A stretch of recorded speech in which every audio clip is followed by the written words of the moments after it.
Parti indépendantiste, la division du vote indépendantiste, un mythe. Si tous les indépendantistes ne participent pas au développement du pays, il en sera fini de l'indépendance. Depuis l'entrée en scène du Parti indépendantiste, certains crient à la division du vote indépendantiste, laquelle favoriserait la réélection du Parti libéral de Jean Charest en empêchant le Parti québécois de Pauline Marois de prendre le pouvoir.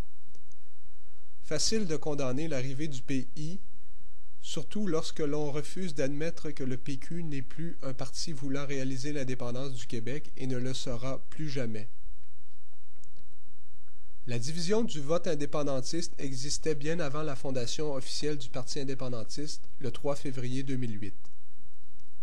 Lors des élections de 2003 et 2007, le Parti québécois, si l'on tient compte des taux de participation, n'a récolté que 23% et 20% des suffrages. Moitié moins que l'appui à la souveraineté pure, selon la moyenne des sondages ayant été effectués entre 2002 et 2008. Aux élections de 2003 et 2007, le PI n'était pas là. Pourquoi donc le PQ n'arrive-t-il plus à rassembler les indépendantistes comme Parizeau l'avait fait en 1994? Tout simplement parce que le Parti québécois et ses chefs successifs, depuis le départ de Parizeau, n'ont absolument rien fait pour reprendre le combat pour l'indépendance de notre peuple. Bouchard, Landry, Boisclair et maintenant Marois ont abandonné la lutte de libération nationale des Québécois, préférant la recherche du pouvoir pour exercer une gouvernance provinciale, la gestion d'un territoire occupé depuis 250 ans. C'est la capitulation la plus totale, la trahison des espoirs de centaines de milliers d'indépendantistes de toutes les générations et de toutes les régions du Québec. Le soir du 30 octobre 1995, Parizeau a vu juste. Ottawa et ses valets du Québec ont bel et bien volé le référendum avec l'argent et les votes ethniques. Il fut aussitôt condamné par Bouchard et Landry, ces chantres du nationalisme civique et pères des expressions « conditions gagnantes » et « assurance morale de gagner ». Deux étapistes qui ont enlisé le mouvement indépendantiste dans un attentisme suicidaire pendant les 8 années au cours desquelles ils ont successivement été aux commandes de l'État québécois. Dire que Bouchard n'a même pas contesté le vol du référendum de 1995 alors que les preuves s'accumulaient. Constatant le soir du référendum que 61% du nous avaient voté pour avoir un pays, Parizeau promettait que l'on n'attendrait pas 15 ans pour reprendre notre revanche. 13 ans plus tard, le Parti québécois, sous la gouverne de Marois, n'a toujours rien compris. Croyant que l'indépendance l'empêche de reprendre le pouvoir, le PQ a réécrit, lors de son dernier Conseil national, l'article 1 de son programme. Sous Marois, la démission historique est consacrée. Le PQ abandonne officiellement l'indépendance au profit du retour à l'affirmation nationale. Étant passé maître de l'ambiguïté, le PQ propose une conversation nationale, rapidement rebaptisée débat national.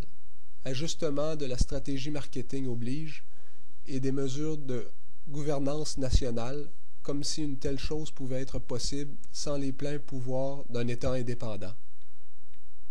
D'ailleurs, les limites de cette gouvernance dite nationale sont clairement définies par la volonté même du PQ de respecter la légalité et l'ordre constitutionnel canadien qui nous enferme. Pourtant, tous nos gouvernements successifs n'ont-ils pas refusé de signer la Constitution canadienne de 1982? Pourquoi donc s'engager à la respecter?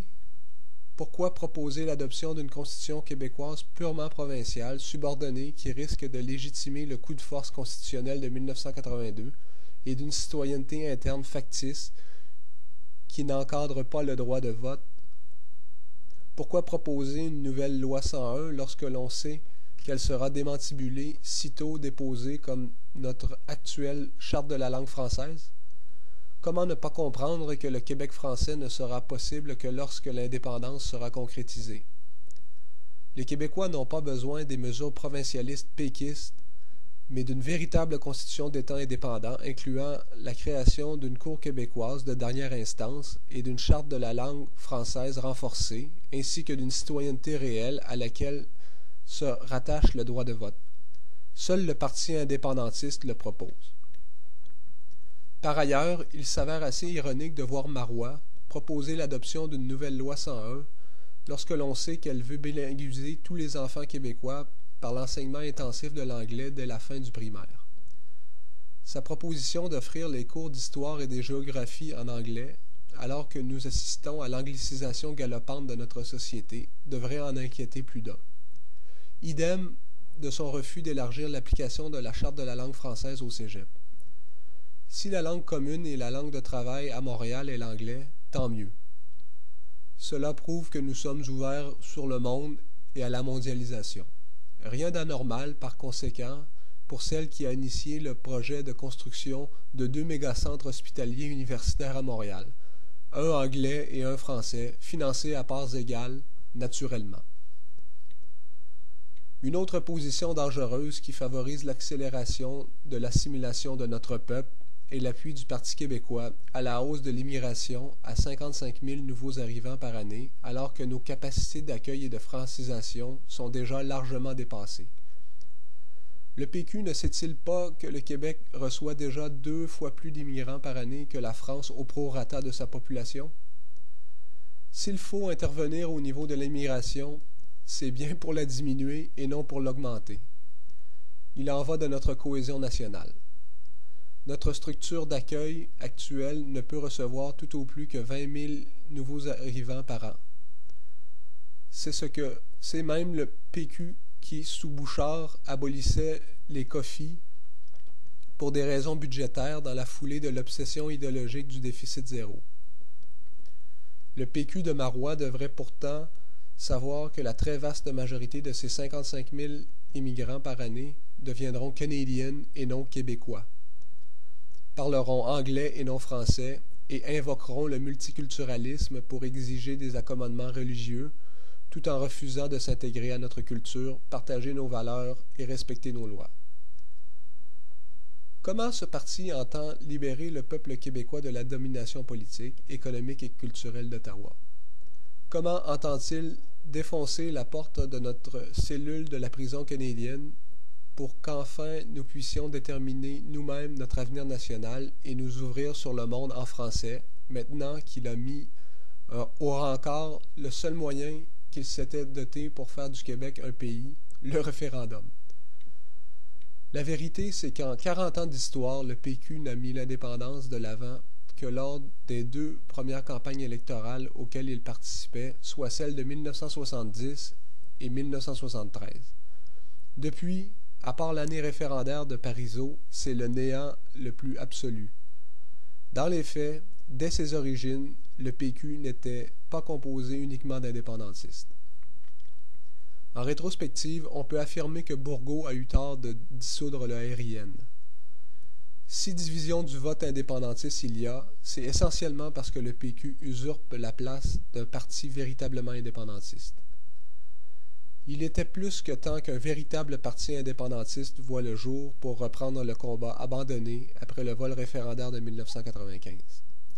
Un vote pour le parti indépendantiste est un vote pour l'indépendance. Clair, net, précis, direct et transparent. C'est en proposant la réalisation de l'indépendance du Québec dès la prise du pouvoir que le PI entend réunir les indépendantistes de tous les horizons. 14% des électeurs libéraux sont indépendantistes. Quant au Parti québécois, un vote pour ce dernier est un vote pour rester une province canadienne, pour améliorer le Canada en quêtant quelques pouvoirs à Ottawa.